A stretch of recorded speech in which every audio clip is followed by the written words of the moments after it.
What is up, YouTube? Andrew Rooney here. I've always maintained that non-drummers have had as much influence on my career as drummers have, and I'm hoping to bring you more crossover chats like this in the future. Another good one to check out on my podcast is episode 31. That is with Steve Picaro, founding member and keyboardist in Toto. Just like learning another instrument enhances your understanding of the drums, gaining insights from how other musicians view and approach music can be absolutely invaluable. Now, just a quick word about this video. I had planned to include video of myself in the conversation that I had recorded on my phone. There were some gremlins in the system, and somewhere along the line, this video did not get saved. Long story short, you're going to see what I managed to record when I screen grabbed the interview. So I'm going to be off in a little box in the corner. Without further ado, I'm really excited to bring you this episode with international singer, award-winning audio designer, and YouTube sensation, Elizabeth Zharoff. All links in the description of this video, including the podcast version of this chat. Enjoy. Catch you mid-sip. I know. Well, I always have tea with my interviews, so I was like, whatever, we're just gonna do this again. I've got my drums and coffee mug. Oh my goodness, that's so cool. We have oh shoot, I should have my merch mug, which is user singing hole. Shoot, maybe I can go grab it. Yeah. We can do merch mugs together. I should have thought of that ahead of time. Elizabeth Zharoff, aka the Charismatic Voice. Welcome to the show. Nice to see you. Cheers. Cheers. Look at that. I know. I love our brand appropriate mugs. We're all merched out. For anyone who doesn't know you or perhaps only knows you as a YouTuber, do you want to give us a little bit of a background on yourself and how you came to this YouTube stardom? Sure. We are like rising. I don't know if we're at stardom yet, but I think we're both doing very well, which is just it's exciting, lucky and wonderful, and a lot of hard work. So let's see. I grew up in a musical family that also had a farm and orchard. I drove a tractor. I sing to birds, and the birds never popped due to the singing. But yeah, my dad told me at one point when I was little, if he could hear me before the tractor, then maybe I'd have a career someday. And I apparently took that heart and decided to go into opera.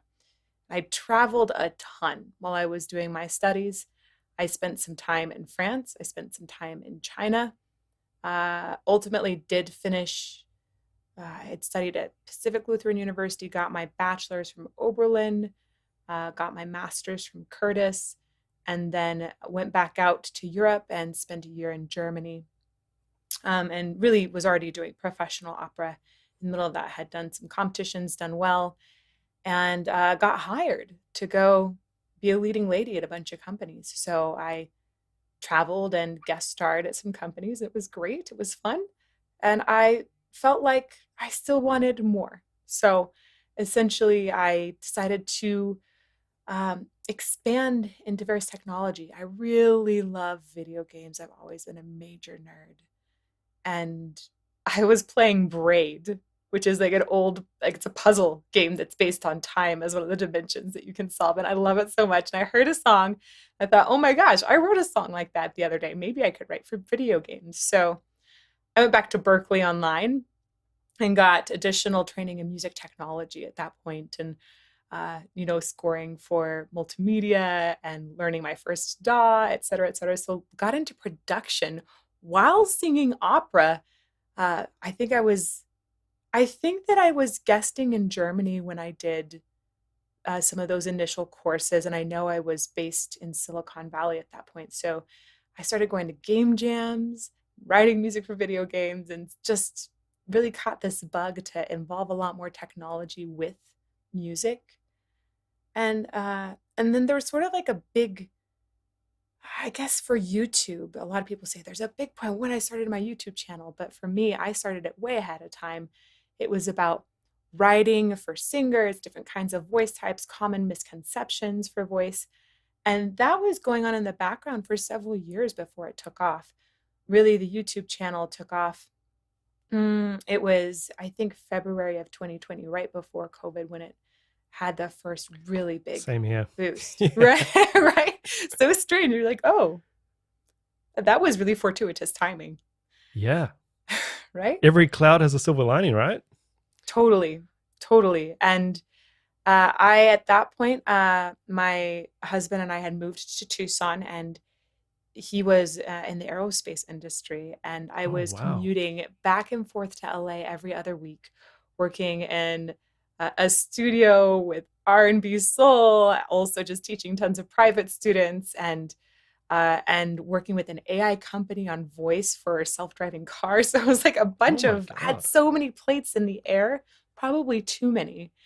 And fortunately, in February 2020, I released the first video that was a sort of reaction, but my take on it, of saying, I'm yes, this is a reaction to an artist for the first time, but I want to explain what makes it so good. How do they do these really amazing things? And I love this approach, now that I've seen a few different people do it. And I think it brings so much appreciation for the music, and really helps people in their journey in music. And it caught on and really started growing from there.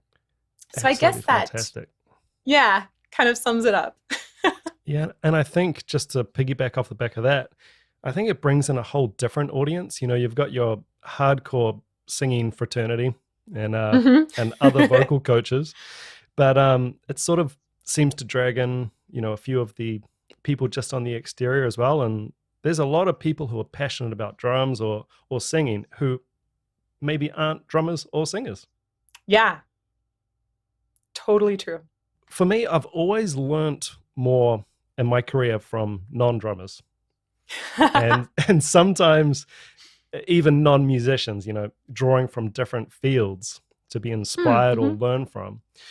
So I'm really excited about this chat, and I really want to rack your brain on a few different things. I'm Um, excited. I think sort of just to come back to something that you sort of touched on, there's so much passion and authenticity in your delivery and approach on Thank the you. channel. And I'd be really curious to know sort of what started that and what fuels it today, because you can't fake that. Like I can see on your channel how excited you are and how much you want to share the information. And you can't fake it. People see right through it, right? I think that's really true.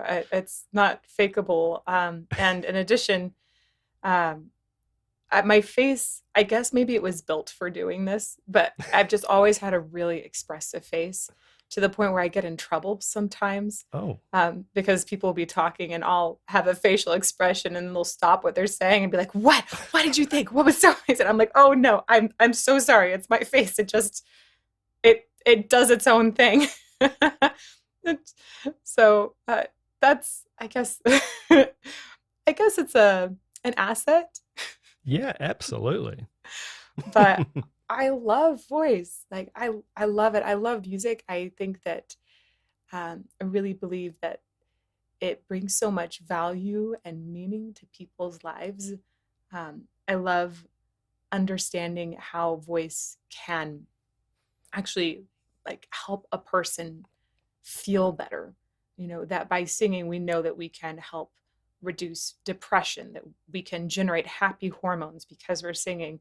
And I really want people to just make sounds and sing. It doesn't have to be good, though I want people to appreciate good Guilty. singing and how much, yay! But I feel very passionate about people exploring singing and exploring music as a way of enjoying life more. I love it. Let's cut that out and just put it at the top of the interview. Boop. Can we go back a little bit to sort of as you were coming up? And I know you sort of made, you know, you started your career quite young. Hmm. Can you think back to, was there any specific teacher or anything you heard? And sort of what I'm getting at, is there any one piece of advice that really stands out that you still think about today and sort of really made a difference. Hmm. I guess there were lots of parts of advice. Oh, you know what? There's one really big one. There's so many different ones, but there's one that's coming to mind at the moment. Um, and I like to, uh, I think Matthew Epstein, who was known for really guiding a lot of career-minded young singers, young artists. And he said essentially assemble your team and trust those people. When you're working in music, if you're working to become a professional in music, especially, there are so many people that want to offer advice. And I think you need to really determine who you're going to trust. Everyone Mm. can be critical. Everybody can pick something out that they don't like. Uh, I think that it's really hard for somebody to offer criticism in a very constructive way. So when you find somebody who's honest, who has great ears that can hear it, and when they give you advice, you're able to take that advice and use it well, sort of include them in your team and keep your team fairly small because you don't want to try to adjust to 10 billion people. So sort of this is like regardless of music, just wherever you're going in life, like have the people you trust and listen to them. And then the other advice that is out there, take it with a grain of salt because everybody likes to offer advice. Even in this situation, I'm offering advice, right? Don't I listen, think anybody.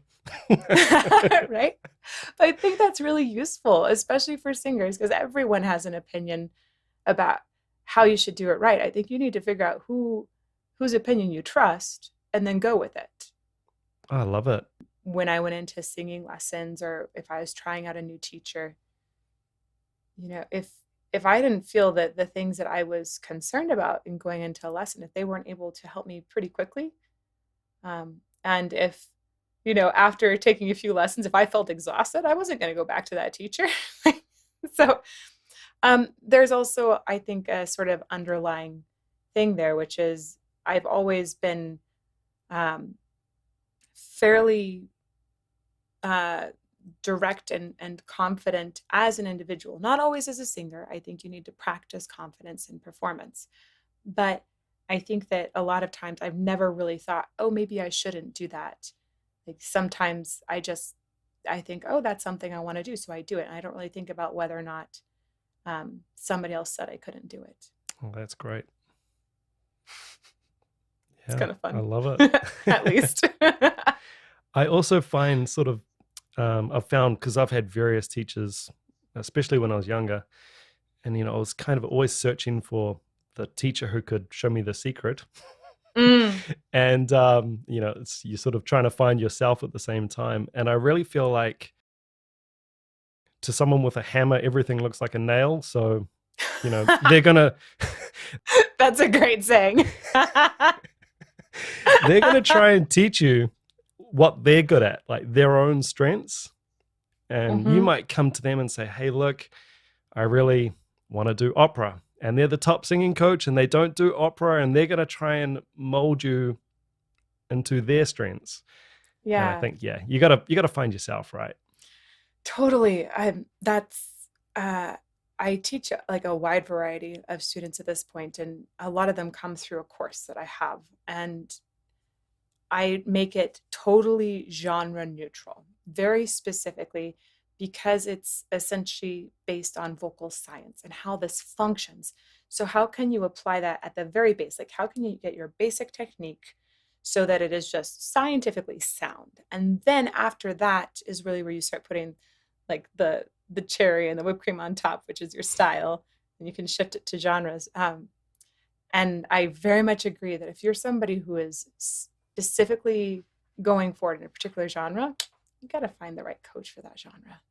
Yeah, absolutely. Hey, you mentioned something before. I think you mentioned myths or misconceptions. Oh yeah, I love those. Oh, same. I mean, on my podcast and on the channel, and especially with friends, other drumming buddies, we always end up in sort of the myth territory and, I can't believe people still think this and that. Can you give us a few singing myths or misconceptions? Yeah. Which ones? Okay. Where do we start? What's the biggest one? Um, What's the biggest one that you find? well, for opera especially, everybody asks me why I'm not like really big.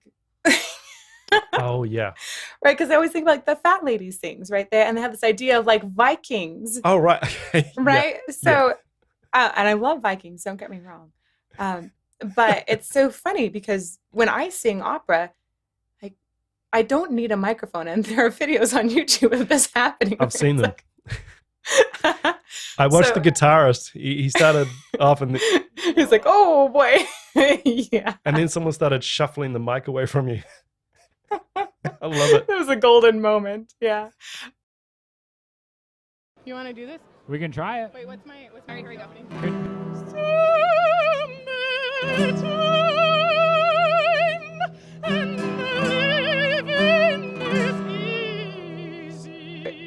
A lot of people think like, oh, well, so if you make a big sound, like why aren't you a really big person too? And um size doesn't really have much to do with it. And uh there are some possibilities for like why like breath support can be supported like if you have just a few more pounds essentially. It can help possibly keep your rib cage expanded so that it doesn't want to shrink as quickly, so your breath, your airflow essentially doesn't want to go out as fast. So that might be a reason that some opera singers feel that they have more support when they weigh more. And there's a lot of actually contention about weight in opera, and Oh right. some companies asking people to lose weight, and then they lose a connection with how they've been breathing for years. Right. That's They have fascinating. to relearn it. Yeah. But it's not necessary to weigh a lot or be a really big person to make a big sound. I always think So that no one's excuses to overeat just to become a great singer. funny. Right? Although sometimes I'll be like, I'm working on my breath control when I'm eating some M&Ms. Oh, there you go. My favorite. Right, I love them. That one's one. Oh, another one that's so funny. I can't get over it is when people say, I'm so I'm so dehydrated. Okay, cool. I'm hydrated now. I'm gonna sing. I'm just like, Ah, that you have two tubes, man. Uh, that just went down your food tube and it didn't go by your vocal folds. That did not just hydrate your vocal folds. It's going to take a few hours for that to go through your system and hydrate your right. vocal folds. That one's always funny. A little bit of a sidebar. So does that mean you get prepared a few hours before a big performance? 100%. Yeah. Mhm. What does that look like? Hydration. Okay. That's so interesting. This is something I like to ask singers in interviews as well. Let me think about how to answer this because I think that my answer has changed slightly since I've been understanding singers in other genres at like top levels a lot better.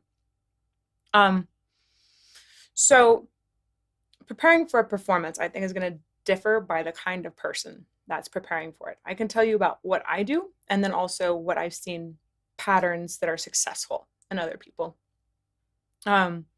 For me, preparing for performance or preparing to go into the recording booth and go record for hours, it's a similar thing. I think that you need to be hydrated unless you're going for 5 a.m. low notes. That's a different story. So need to be hydrated. And that means that hydration is going to start taking place at least a few hours ahead of time. If you've got an audition at 10 o'clock in the morning, be up at least by 7, if not by 6, and drinking water. It's just Wow. essential. There's all kinds of research now that talks about how much more efficiently your vocal folds function when you are hydrated. And it's like very significant, so don't ignore it. That is very important. Having some blood flow is important as well. So I really like to exercise before singing. I don't go crazy. I don't want to sweat a ton and, remove that hydration that I'm working so hard on. But I like to get moving. I like yoga personally a lot, or even just Yeah. like a light run. And that's gets the body flowing. And it is important. There's blood flow that can go into the vocal folds and help deliver things to that make them function better. And other things, making sure that you're warmed up correctly. I think it's just essential that you have a good warm up. There are certain things I don't eat. Spicy food is a big one. Just Anything prior that's to gonna, singing? yeah. Oh, yeah. Some people are bothered by that the night before. If you have acid reflux, that's an issue. Mm-hmm. I used to have acid reflux, and so I understand that struggle pretty well. Um, so acid reflux and allergies, I think, are two of the most awful things that singers have to deal with. But for the most part, a lot of foods don't personally affect me. Some people are very affected by dairy. I've read some studies saying that that's related to casein protein, essentially. Some people aren't. I don't. I can drink tea with milk, and it's okay.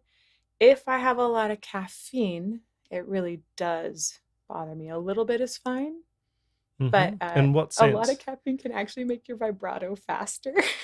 Oh, So right. I have to be careful on that one. And also, I love to have a steamer.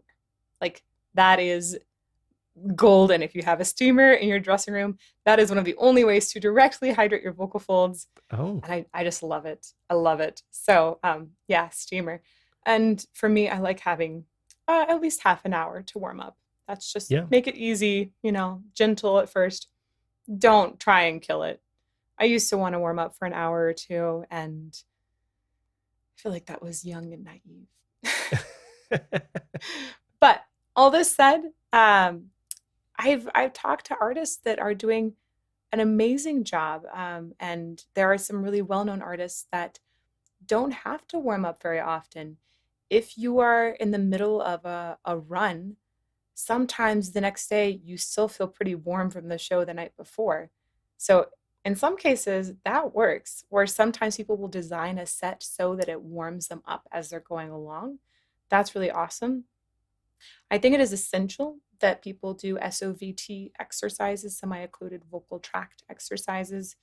If you're not persuaded by that, look up research by Dr. Ingo Titze, Mm. Titze. I feel that is the most groundbreaking research that's been done in the last 30 years. There's still a And link to that in the description of this vid. yes, Remind me. Yeah. yes, he's amazing, and he essentially researched um, how like lip trills, raspberries, all these things are things that singers have been doing for years to help essentially sort of soothe and make the process of phonating easier. And he went and researched and quantified how all of these things are easier, and specifically showed that singing through a straw is one of the best things you can do for your voice. I know, Wow. crazy, right? And so um, I've talked with a lot of singers now that if they're doing any sort of warm up ahead of time, SOVT exercises are probably in there. And if they weren't already in there, usually after our discussion, they've emailed me and said, "Oh, I started singing with a straw." I love it. Right? Just to come back to something that you sort of touched on, that thing about motion and actually getting physically warmed up and blood flow and whatnot. Also a great thing, obviously, for the drums. Drums are quite physical. And I think one thing that is really underestimated by a lot of people, especially if you're a creative, get out, do something, go for a walk even, or a jog. Every time I do something, every time I'm in motion, I come up with great ideas. Every time. Right? Because you've got more blood flowing, and that helps deliver better stuff for you to function on. Yeah. It can be frustrating if you don't have anything to record the idea on, because, it can just disappear. But if you've got your phone, you can just a voice memo. And I use that all the time. I'm the crazy guy in the park who's like walking around furiously and talking into my phone just every now and then, just random messages. And That's awesome. You got to do it. Hey, with the myths, can you settle something just right here and now? This is for all time. Can anybody sing, or can anybody learn to sing? The answer is like resoundingly yes, except for this teensy tiny percent of population who are actually truly tone deaf. That is so incredibly rare though. Like if you can speak with varying pitch, you're not tone deaf. So uh, it's so rare to actually meet somebody who is tone deaf. Yeah, if you can even think a little bit higher, you can learn to sing. How quickly you can learn to sing is a different story. Some people do have more talent or more innate ability, and so they catch on faster. But Yeah. anybody can learn it. It can just be a little bit easier or more difficult for different people. Right. And that can obviously depend on your background and what you were exposed to when you were younger. And Mhm. Genetics. yeah, okay. Genetics is a really big piece of it. Mm-hmm. How your face is formed, how your voice, how your vocal, like how long are your vocal folds? How long is your vocal tract? These things play a big role. A lot of people come to me saying, "Oh, I want the high notes, the high notes, the high notes," and I listen to them sing and I say, "Okay, we'll work on your high notes; they'll get better." But man, have you thought about the low notes? Because you can sing low notes that most people can't. Mm. And I think it's very interesting that there's a sort of obsession over high notes right now. But then we see the Jeff Castellucci's in the world and how excited the internet is about his low notes. You go, well, okay, maybe they're onto something. So you would say anybody can learn to sing, but you're better off to possibly play to your strengths? 100%. Use Yeah. your own voice, use your own unique sound. There are tons of people out there that can copy. And in this day and age, if I want somebody that sounds like Pink, I might just go hire Pink, right? Mm. So don't try to be somebody else. Be you, be unique, and use like nobody else has the history and the message, not to mention the genetic structure that you do. That's right. Yeah. I totally agree. We definitely get that in drumming where people, they'll find their favorite drummer and then, oh, my goal in life is to be this drummer. Mm-hmm. And as a teacher, I'm always like, well, you don't have that drummer's parents. You're different length limbs, different physical makeup. You grew up in a different country. I mean, where do you want me to stop? It's not going to Mm-hmm. happen. And then, like you say, you're just going to be a bad imitation of that player anyway. Yes, exactly. Exactly. If somebody wants to be Danny Carey, um, where do they start? And then where do they decide to become their own person? Is there sort of Mm. like a delineation? Yeah, well, I think if you were trying to be that good, I mean, he's amazing, right? Uh-oh. You would have to put in so much work that hopefully along the way, you'd find that that journey is absolutely pointless. You would hopefully find your own voice somewhere along the way. I have always found this with my friends who are great drummers. They've always found their own voice on the instrument.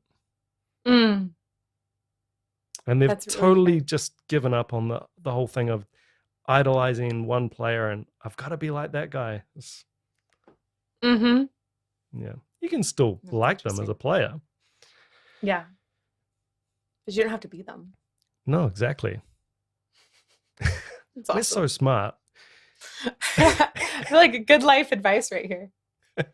Just, take it with a salt Yes. grain, because who knows who's on your team. Yeah. Elizabeth, can I ask you something? And we don't have to go here if you don't want to, but if we go a little bit dark, I find anyone who puts himself out there online or even possibly just starts getting some measure of success, the haters are waiting just around the corner. And I'm sure you've had your fair share. I'd just love to know, what is your approach to dealing with them, or if you don't deal with them, it's not like a criticism or anything constructive at all. It's just, I'm talking about just the troll sort of Yeah, totally. hater side of it. Yeah. There are people that exist, or whose meaning in life is found in tearing other people down. They literally will just go out and say nasty words. And I remember a really big turning point for me Because a lot of times the nasty words at first got to me. Like I'd try and brush them off, but I would still be stung. Mm. And then I remember getting an email one day where somebody wrote this amazing, formal, elegant letter. It was very long, saying, "You, madame, are a fraud. You've never sung a note in your life." And they went on to talk about how I'd never sung. And I was like, well, that's wrong. Just like was this like a shocking moment of, oh, okay. I understand a lot better now. The people that spend hours and hours just going around to troll, they they derive meaning out of that. And it's not in any way true.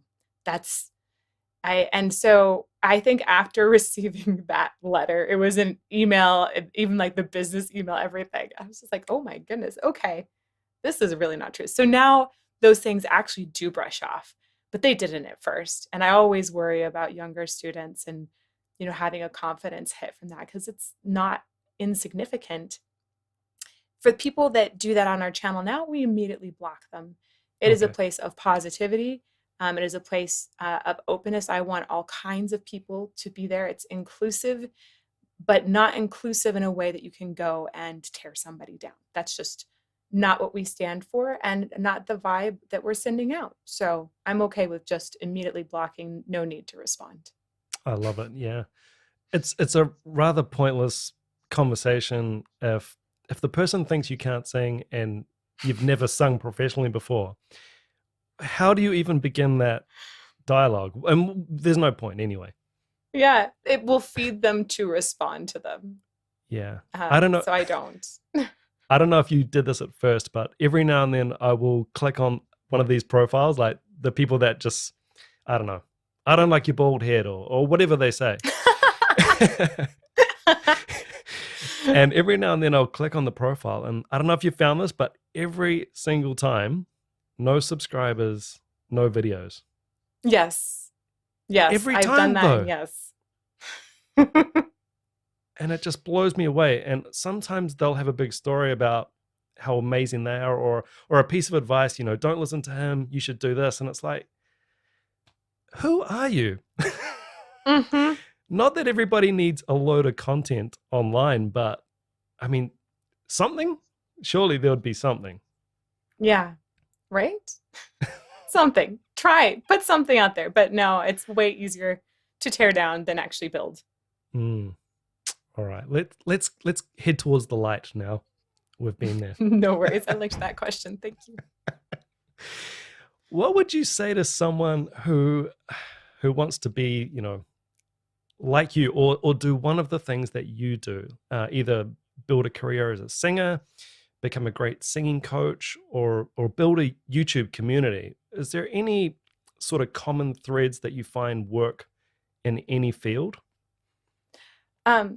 Yeah, I think that I really think that hard work is necessary. And I've had tons of people asking me recently about YouTube in particular, and like what was it that was the switch from putting up lots of content that wasn't getting traction to suddenly having traction. And I really believe that it was, I switched it from saying to viewers, like, you should like this, you should like this, you should like this, to instead saying, what would you like? What would you like? And asking what people want. By knowing what is trending, you say, what would you like? And then you say, well, okay, how can what I have, how can I use that to give you something that you need? And if people want reaction videos, then, oh, okay, let me give you that, but let me give you an educational twist on it. Mm-hmm. So I think that anybody that's looking for YouTube, don't just think what you want to put out there. I mean, sometimes that can work, but it's much more rare. I think you need to think about what your audience wants and ask them. Ask them. We always are asking our audience what they want. We actually look at it and track their comments to see what they want. Yeah. I found that my instincts are terrible for what is going to hit and what isn't. Mm-hmm. Anytime I pick something that I want to do, or or just put out a video that I think is just so interesting that I would love, it always bombs every time. I've done that. I've totally done that. And then I'm just left thinking, why is nobody watching this? This is such a good video. And then like my Patreon group, for example, they might say, hey, you got to do this. And I've never heard of the artist. I've never heard of the song. And I do it and it just kills. Yep, exactly. Trust your patrons. That's a trust network right there. I completely agree. Same experience. Yeah. It really leaves you questioning everything you know about music. True, in some ways, I see that. It's so funny. Elizabeth, have you got any systems or sort of tactics to remain productive? And I found consistency is just so crucial. You mentioned yoga. Are there any other sort of tools that you use just to stay on track? Yes. I think especially when you get into a freelancer lifestyle, or essentially I'm a CEO of a company now, right? Because you've expanded and it's so busy when you're working for yourself. It's crazy. It gets overwhelming. To keep me on track, I have a sacred hour. If I lose track of my sacred hour, it's a problem. But that hour is usually from 12 to 1, and it is my time to go practice voice.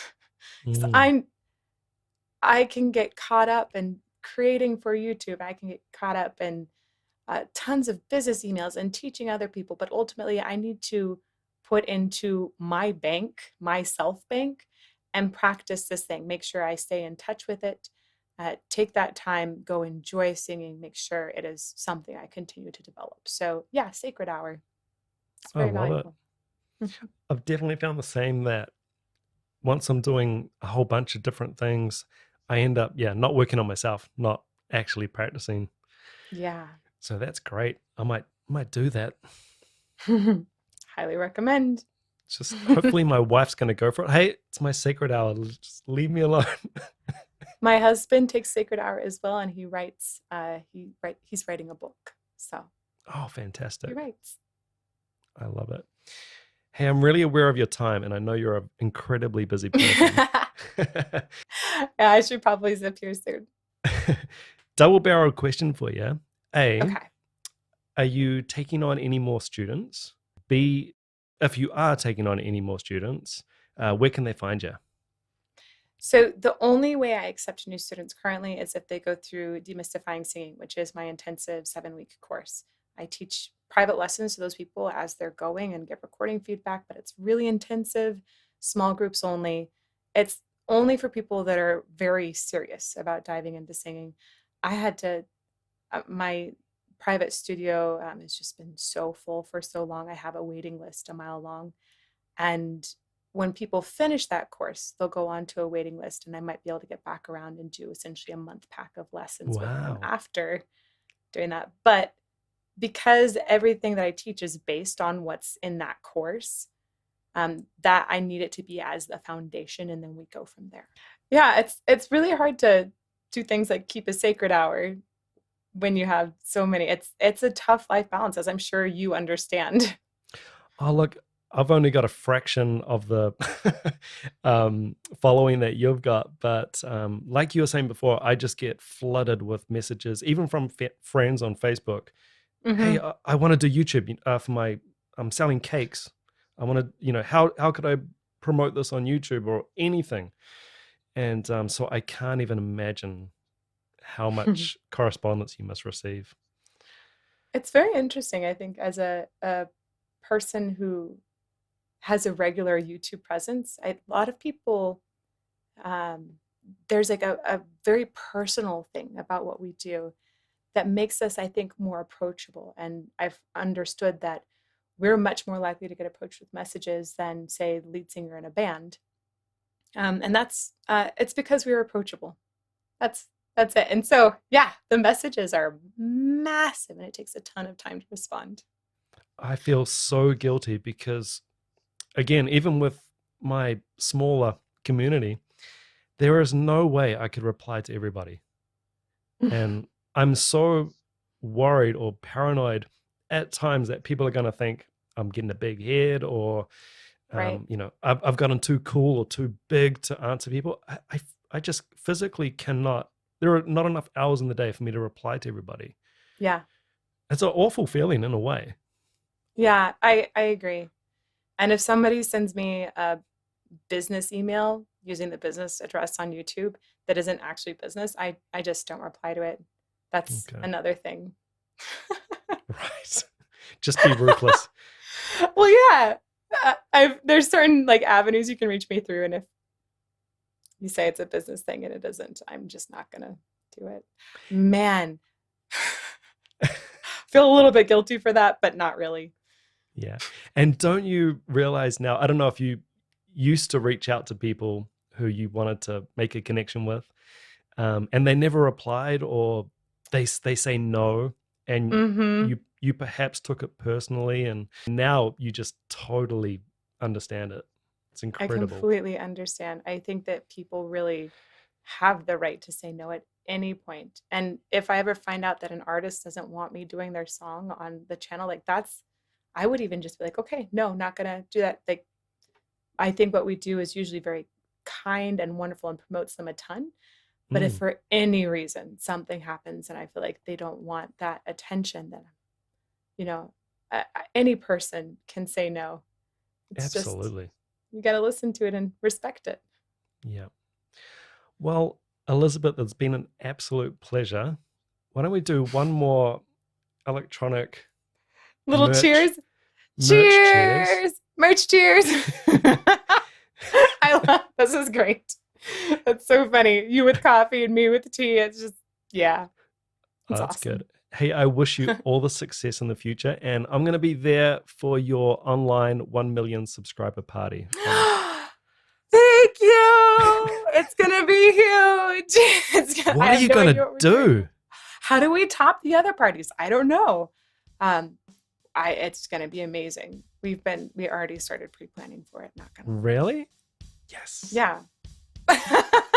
Of course. Well, thank you so much, and thanks for inviting me to do this, and thank you for your very interesting questions too. Oh, absolute pleasure. All the best, Elizabeth. Thank you. You too. Ciao.